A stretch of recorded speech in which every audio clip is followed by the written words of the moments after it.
Francisco Blanch, he's head of global commodities research at Bank of America Merrill Lynch. Francisco, let's. I always thought you were an oil expert. I didn't realize you were a commodities expert, generally speaking. But let's talk about.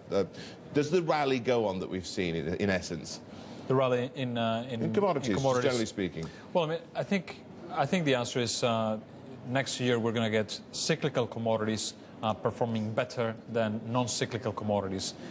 So I do think the answer is yes, the rally in oil continues, the rally in metals, in base metals continues. I think what might struggle to continue is probably the rally in gold. Yeah, and this isn't surprising because only a few weeks ago we had the likes of Jim Rogers suggesting we're going to have maybe $3,000 the ounce. Right. Well, I mean, our view on gold has been for 3 years running that we're sort of a 3-year view starting last year that we thought gold was going to hit 1,500 over a 3-year window, right? So dominated by three phases: a phase dominated by credit, a second phase dominated by currency, and a third phase dominated by commodity price action. And I think gold has been leading the commodity complex higher, and now gold is going to be lagging the commodity complex, I think, in 2010. But it doesn't mean it will fall. I think as oil prices go higher, that will... And will oil prices go up next year? Does it because, you know, we do see the global economy starting to recover, generally speaking? Is that what it's simply down to? I think that's all it is. I mean, the economy is going up, demand is going up, but I put it to you that so much of it has just been wild speculation, which drove oil up to $147. I never believed that speculation was the key driver of oil higher. Well, OPEC certainly did. Well, I mean...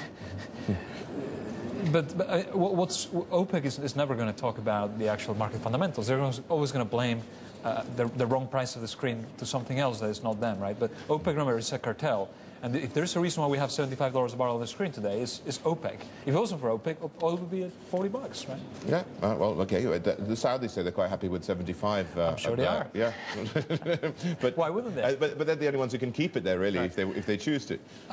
Yes, I think that's right. I think that, remember, natural gas prices are trading at $5 per MMBTU, which is the equivalent of $30 per barrel. Oil is trading at 75. The only reason why you have gas at $30 per barrel and oil at $75 per barrel is because there is a cartel. In natural gas, we have extreme competition, shale gas production, Russian gas coming in, Norwegian gas, Qatar trying to compete. It's a real market where there is no cartelization. So, again, I mean, oil prices are 2.5 times the prices of gas. Okay, so when does OPEC, you know, we're notwithstanding the politics here, when did they start changing the quotas? I think for now OPEC is, as prices go up a little bit, they squeeze a little bit more oil into the system, but they're going to try to keep prices this high. What I think is going to be challenging for them is the amount of substitution out of oil they're going to generate over the medium term if gas prices indeed stay at $5 or $6 per MMBTU because it's so much cheaper. I mean, why would you ever heat your home with oil or use oil in any type of activity if you can use other alternative energies for that particular purpose, which are a fraction of the price? And I think that's the challenge that OPEC is going to face if indeed gas prices stay low for a prolonged period of time.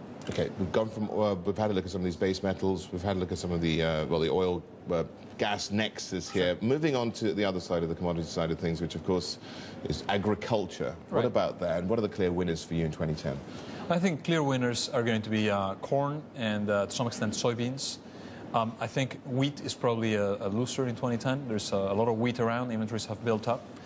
So we're going to be paying more for bread, are we? Even more for bread next year, yeah? Even more. I think there is a chance of the prices of those two commodities shooting higher. I think livestock could be a big loser as well. So particularly returns on livestock because, again, there's constant herd liquidation because of the high grain prices, and there's more and more cattle that comes in for slaughter.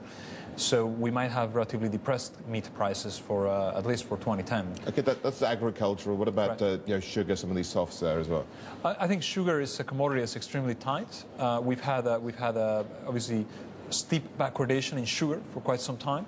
And remember, sugar was a commodity that had very low inventories to start with, but production was pretty poor in both India and Brazil. So that has exacerbated the rally in sugar.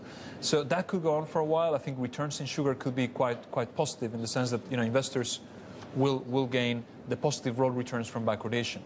So yeah, I mean, I think sugar is probably a good bet as well. Francisco, thanks a lot for joining us. Francisco Blanch there. He's head of global commodities research at Bank of America Merrill Lynch.